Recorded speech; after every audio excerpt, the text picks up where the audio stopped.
So episode 4 is out, but at what cost? So yes, I am recording this from a hotel room. Literally, I watched like the little synopsis at the beginning because, you know, honey, a lot happens in a week, right? The smoothie shop, it might as well have been bulldozed this episode. Like, we completely lost it, and I know that's the point of the books. I understand that, but I'm just gonna say, damn, would I have loved a smoothie mid-episode, because damn, this was just struggle after struggle after struggle, like kicked down, kicked in the balls, kicked in the face, kicked in the teeth, like everything happened this episode. Why does it start with him talking about previously on Heated Rivalry? I need to change my panties. So the transition between getting smashed against the glass and getting smashed in the bed, I was like, oh, okay, right. You know, they do so many artsy transitions, and I am not a film bro by any means. Like, I'm not watching like Pulp Fiction and shit. I'm watching gay TV, like, you know, clear, like we all are. We very quickly see this repeated pattern very quick into the episode that Rosenoff is in this retrospective, thoughtful, very alone period. He doesn't have like the success that we see that Hollander is getting. I just want to say, anytime that Hollander is winning, what we very quickly noticed is that Rosenoff is happy. That is a step up, right? Because he is smiling ear to ear, like, there's some heavier emotions going on than just this emotion, right? It's this emotion. You booby. No, Hollander cares, and Rosenoff cares. It's just that Rosenoff might care a little more. So we immediately are at the aquarium with some Neutrogena L'Oreal ad playing in the middle, which I don't know what kind of Coca-Cola sponsorship bullshit that was, but I was real confused. I'm gonna have to rewatch, because am I crazy? Was there not like a King Kylie in the middle of the aquarium? I'm like, what's that got to do with the fish? He's holding the kid, and I'm sorry, I don't know names. It's Hollander's friend from the team, and then he wants to be like, you still talk to that ex of yours? Girl, you sound like my grandpa at family Christmas and Thanksgiving talking about you got a girlfriend yet. Look around, Mary. He is the girlfriend. What are we asking about some ex from years ago? It's like, you still got her on Snapchat? I don't give a shit. I don't give a shit about her. And what the fuck? The only thing he talks about his wife is that she cooks meals. Okay. So she don't make you laugh, she don't make you cry, she don't make you happy, is she a great mother to the kids? Like, what's going on? Because I don't know what kind of trad wife fantasy he's trying to sell to Hollander, but that was Nara Smith just texting. Just because he's straight does not mean that he has to be like where everything is about cooking pot roast and having kids. Honey, have you looked at the economy? Oh, I guess what was this, 2016? Girl, he's young. Let him have some. He said, I have a couple more good years of hockey left in me. Shut the fuck up. Like, everybody keeps pushing, poking the bear, poking the bear, poking the bear. Honey, if he said that you don't want to have 4 kids and he don't want to have pot roast dinners and don't want this trad wife fantasy, then we need to stop the rise of conservatism in this show. Because what we see on the other end of the coin is that we've got Rosenoff sitting alone on the couch with a woman 5 feet away from him, and he's watching Hollander's house tour. Sabrina Carpenter, do you want a house tour? With him doing push-ups up there. Okay. But when she brought up Jane in the car, oh honey, I would have jumped out of that car while it was moving. That was damn crazy. And she knows she kept the grudge because she saw that text damn like 7 years ago at this point. And she's like, I remember that day. Like, that's so me. Like, low-key, that's so me. She's like, well, you know, because that's sometimes you got to bring that card up. If somebody starts talking about somebody or referencing somebody, I'm going to call them a friend. I'm going to be like, oh, so that's, you check in on your friend Jane? Check in on your bestie? Like, girl, she's poking. They keep trying to bro talk Hollander. They're like, who you texting? Who you fucking? Who you getting with? Can we let him be a baby? He needs to be baby. He's already a man all day on the ice. Let's let him be baby. If he wants to text and do all that shit, he is already on there literally doing GQ and fucking cologne commercials where he's like howling like a wolf and like flexing and shit. If he wants to be like back, let him do that in the locker room. Let him, you know, like, I got a text. Like, let him feel that fantasy. Instead, y'all are like, so you got a girlfriend yet? Oh my god. And then we get to their night together. Honey, strap in. Like, strap in. He says, I should go. He talking about, or you could stay. How many people felt that? Because the thing is, he didn't even say I should go, being like I should go. I'm gonna leave. No, he was genuinely just like, I'm gonna leave, because that's always been their MO. Oh no, he said, let's flip the script real quick. That's a gag. You know what I mean? Like Hollander was literally like, where am I? In a good way. But he was really happy. You know, he was doing that thing, doing this thing. Like, that's how you know you're just happy as hell to be in the bed. Not, it's just a top sheet, right? It don't even matter if the mattress is on the floor. Ladies who've been there, you're happy to be there in that damn bed. And he was cuddled up, right? But he was equally like puzzled and pleased and confused and everything. I think the biggest thing though is when it pans to the couch and they're a mile apart. Y'all been fucking on 5, 6, 7 years now. And it's that morning that we get all shy and we get all nervous. We sure as hell weren't nervous and uncomfortable last night. Survey says it got nasty, right? But in the morning, all of a sudden they're nervous.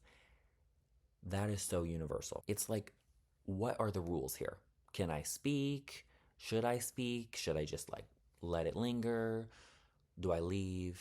Why does everything reset when it's the morning? Like, that is so universal. I just feel like, why you can have literally the most intimate night for someone. You could know somebody for months, in their case years, and it still doesn't matter because it's the morning. There's a new vulnerability. It's like a veil has been lifted, right? Because it's like there's something about being in daylight together that is so intimate.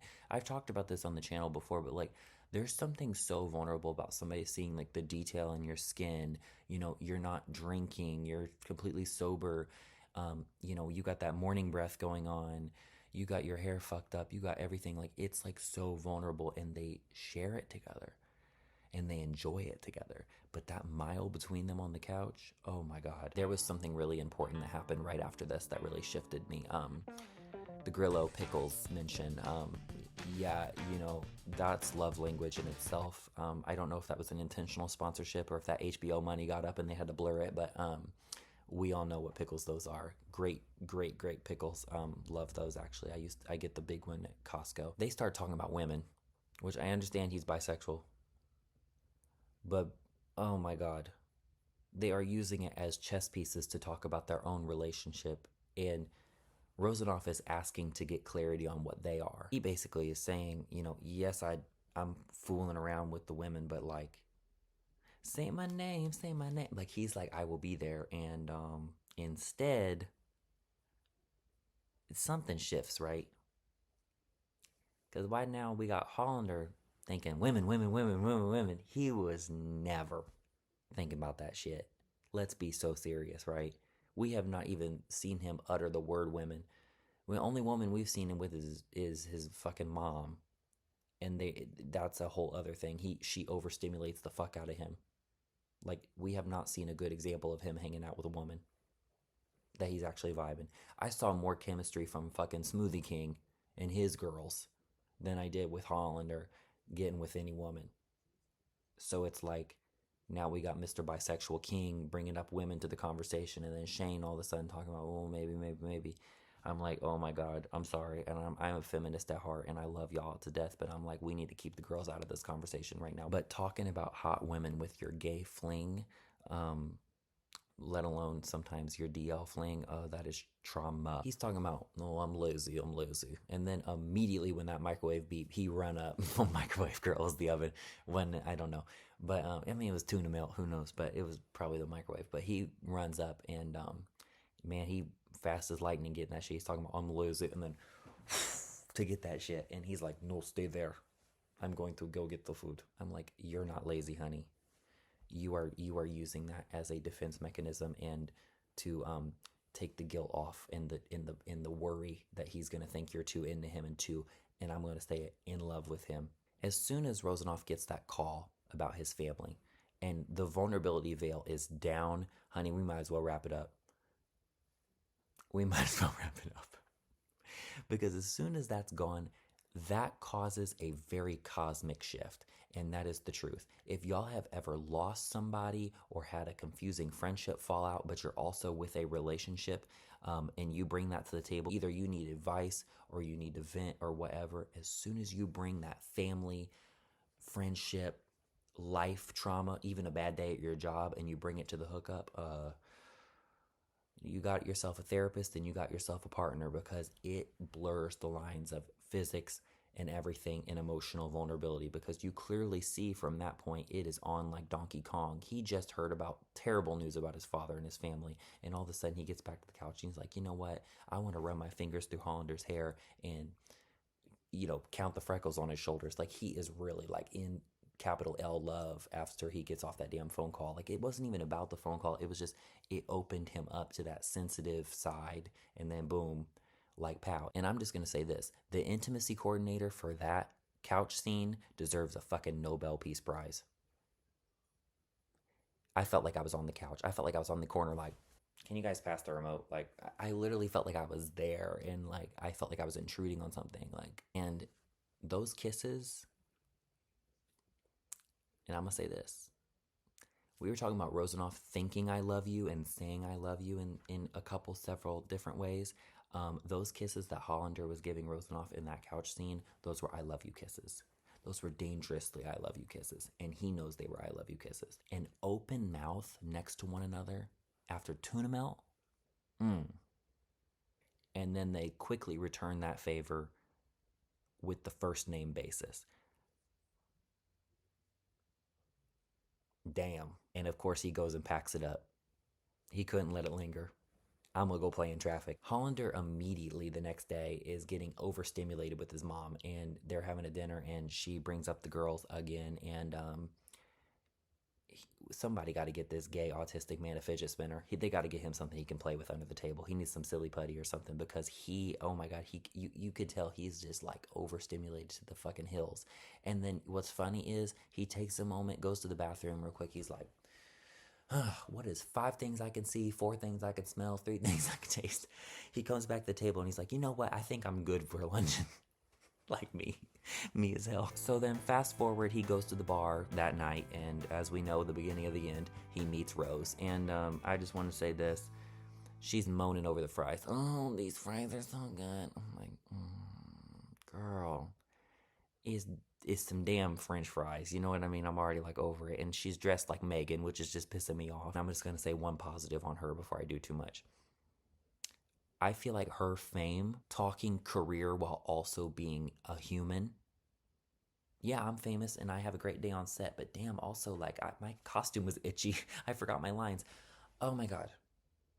That balance of being human but also being famous is something that we have not seen Hollander experience, because everyone around him that talks about career is either a robot or Rosenoff, who takes it serious, yes, but he's in off mode whenever he's with Hollander. He's not thinking about that. He is more like, it's like playtime with him. He's like, hey, I'm excited to play a game with you. And then he gets and puts it on when he gets on the ice, but he's just dicking around, literally. But with her, she's just human. And I love that. He's given his whole fucking dating profile and background, because he's like, girl, I gotta give it all I got. Because I'm thinking about that dick right now. So I gotta switch paths right now and figure it out quickly. And then we cut to Rosenoff in the gym, and we got Shaggy Rogers trying to gossip. Like, girl, fuck the noise. I'm getting so mad. It's like, I really do hate everybody that's getting in the way of these two gentlemen getting together. And it's nothing against the actors and actresses. Like, y'all are doing fine work, but I'm sick to my stomach. And we start really figuring, like, in these paparazzi photos and the whole superstar thing, it's like, there's like a little bit of a Travis Kelce, Taylor Swift thing going on right now. I hate to say that, but we got to be honest, because the whole jersey thing, it's like, ma'am, you are flashing that you're wearing this jersey, and then we cut to the man whose jersey you're wearing, and he's doing this. But he starts texting Rose very straight, very fast. And there's no way to specifically text that's your sexuality, but it's like, girl, when he's texting fucking Rosenoff, he's sending like that face with the 2 dots and the 3. But then he's texting her like, yo, what's up? Dope. Excited to see you tonight. I'm like, he's not even excited. He's like, see you tonight. I'm like, you lost your sugar. And then they play like shit. And it's like, without each other, they lose themselves. Or at least they lose the part of themselves or the version of themselves that they've known for a very long time now. Because I feel like defining yourself without a close friend, a close lover, whoever it is, even like coworkers sometimes. When a coworker leaves a job, you have to redefine the job without the coworker. When you lose a friend, you have to redefine the things that you and your friend did alone with someone else. When you lose a partner, you have to start going to those restaurants, those cafes, those things, and you have to redefine what it means for you and not the person. So you have to think so much of his career, so much of his life, so much of his sport, so much of his time texting. God damn it, he has to redefine what texting somebody even means. He has to redefine what it means to go to bed and not be waiting for a text. He has to redefine what it means whenever those two teams play each other. He has to redefine what it means to see him in public. So if you take somebody out of your life or take something out of your life, you got to fill that gap with something. And what happens when you're scared of what is going to come out and fill that gap? What happens when you don't truly identify with what comes out? What happens when you start to question that the stuff you're filling your pot with is what they want to see you fill it with and not what you truly want to see it filled with? But you got to fill it. You got to distract yourself. Is it better to feel incomplete for a while when you lose somebody? Rosenoff sees Hollander and Rose dancing, and I feel an exploration happens. And I think honestly the question for me is, can you truly explore the other side of the aisle and this other side of temptation while your trigger is standing right there? Can you move on while you're still texting your ex every night? Quit drinking soda when you have a whole fucking fridge full of it? Can you quit smoking when you have a pack of cigarettes under your bed? It's like you're almost setting yourself up where the thing he's trying to quit is literally looking him dead in the eyes. And it's like, I don't even think he's given himself a fair shot at trying to get with anyone else, because he's inches away from the very thing that not only he's trying to quit, but the thing that he knows he really wants. Or is the line maybe blurrier than we make it out to be? You will always exist in the same world as your ex. You will always exist in the world of that friend that you never made it further with. You will always exist in that world of that one person you had a crush on that you never told them. You will always exist in that world, and you're expected to keep moving on. But what if you're surrounded by them? Can you truly move on? Shane wants to move on, absolutely, but he cannot move on. But he needs to move on because he has things he needs to work on about himself to find completeness without someone else filling that gap. He really needs to be alone. But if he's alone right now, I think he loses himself, the version of himself that he's had for multiple years, because that version of himself was completed by Rosenoff. Girl, I will see y'all next week. God damn this fucking hellhole. I hate this fucking house. I hate everything about this fucking place.